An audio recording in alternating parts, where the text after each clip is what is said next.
Hello, I'm Mr. McBrien. This is SCH3U, moles from entities. So today's poser, we have a mole of loonies, and we decide to stack them.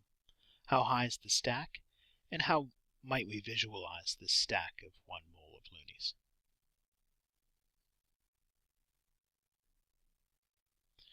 The Ontario curriculum states that students will describe the relationship between Avogadro's number, the mole concept, and the molar mass of any given substance.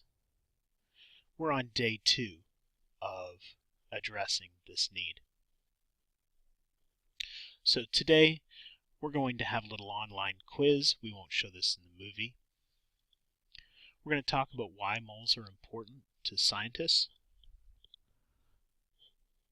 We'll discuss my perspective on a mole of loonies. Then we'll review Avogadro's number from day 1 and turn it around and talk about getting the number of moles from the number of particles. So why are moles important? It's probably as easy as anything to talk about a concrete example. So let's talk about Pfizer for a minute. So Pfizer, part of what they do in addition to drug discovery and development is large-scale synthesis of their compounds. So if we go to their Singapore facility, they manufacture Celebrex there and generate about $2 billion in sales for the company based on this molecule. Now here's a mock-up of part of one synthetic route for Celebrex. And we can see here some starting materials for a first step, a second step, and we're going to focus on one individual step in the synthesis here to illustrate a point. Okay, for any of these kind of reactions, you need starting materials at precise ratios, and if you don't have these, you can waste time, energy, materials, and money. And you can lose literally millions of dollars if you don't have your efficiency maximized. You'll wind up purifying materials, you'll wind up throwing out a great deal of waste. To achieve those precise ratios, we don't need to know the amount of mass directly. We need to know the number of molecules, because molecules react with molecules on ratios according to the numbers of these molecules. And if we don't focus on those, we're going to waste time, energy, and money. And in fact, there are greater risks than just that. So if we're not careful about how we put these compounds together in the right ratios, we can have accidents, explosions, things like this.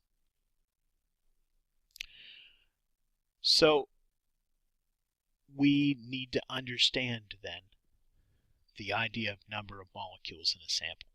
And part of this question is how many particles we have in a mole. So we talked about the definition of this last class. And the number of particles in a mole, of course, is 6.02 times 10 to the 23. And that number, you'll recognize it as Avogadro's number, but there's a precise definition for Avogadro's number as well. Can you remember what it is? That's right. Avogadro's number is the number of particles, the number of carbon atoms in a sample of pure carbon-12 that weighs 12 grams. Okay, let's talk about our loonies question for a second. So how high is a mole of loonies? Well, if we go on Google, we can find out that a loonie is just under 2 millimeters thick. And of course, a mole is Avogadro's number, so we can multiply that times 1.75 millimeters and get a number of approximately 1.05 times 10 to the 24 millimeters. And if you're like me, you have a tough time visualizing 10 to the 24 of anything. But let's at least convert it to millimeters to kilometers and get that number down. So our stack of loonies is 1.05 times 10 to the 18 kilometers tall. And if we take 1 billion as 10 to the 9, 10 to the 18 then is 1 billion kilometers. And unfortunately, I still can't do much with that number. It's very hard for me to visualize even a billion, let alone a billion. So let's take the distance to the moon, 384,000 kilometers. We can go back and forth to the moon 100 billion times then, by my calculation. And really, if we want to take that to 2 sig figs, by examination, I'm saying it's probably 140 billion-ish. Okay, so 140 billion times back and forth to the moon doesn't help me much. As a proper geek, I do have some concept of light years. The amount of time, the distance that light will travel in 1 year is about 10 times 10 to the 15 meters, or 10 to the 16 meters. So if we convert our number, 1.05 times 10 to the 18 kilometers, by my count we get 100,000 light years. So what that means is our stack of loonies, if we turn on a light bulb at the bottom of the stack of loonies, 100,000 years later the light will have reached the top of the stack of loonies. So all that's to say, it's a really big stack of money.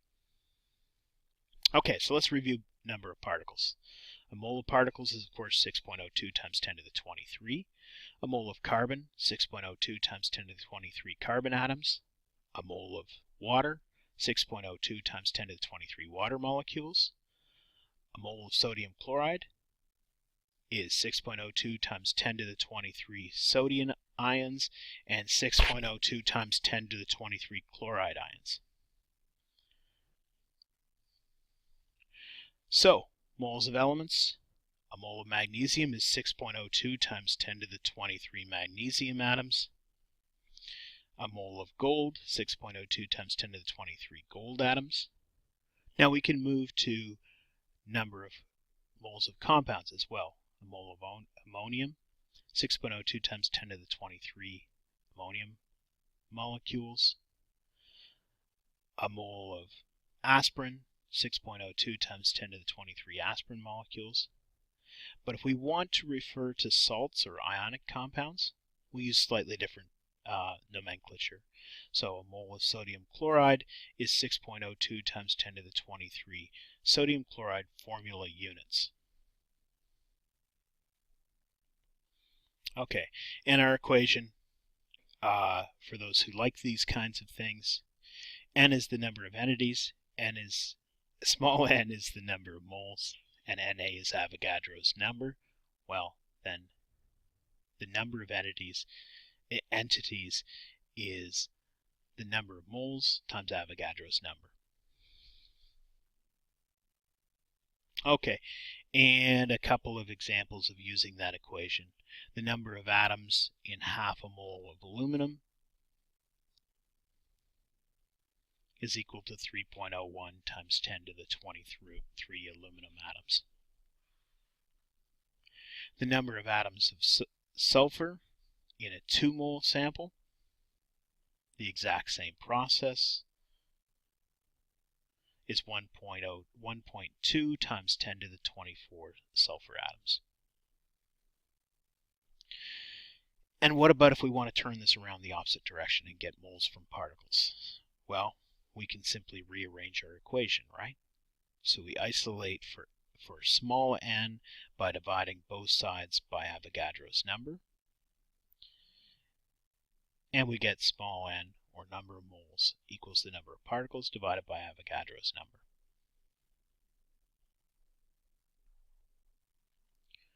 Okay, and we can do the same kind of process. The number of moles of magnesium if a sample of magnesium contains 1.8 times 10 to the 24 magnesium atoms. All we do is divide by Avogadro's number, and we get it's 3 moles of magnesium atoms. and number of moles of hydrogen gas if the sample contains 1.2 times 10 to the 21 molecules. Again, divide by Avogadro's number, and we get 2.00 times 10 to the negative 3 moles of hydrogen gas. So there are a number more problems on the worksheet. Please work through these. And it'd be a good idea to flip through your textbook. Have a look at section 5.2 and do the practice problems listed here. So in today's class, we talked about significant figures and scientific notation in our online quiz. We talked about why we bother to count molecules. We talked about how to get entities from number of moles and moles from number of entities. And that's our day. Thanks for your time.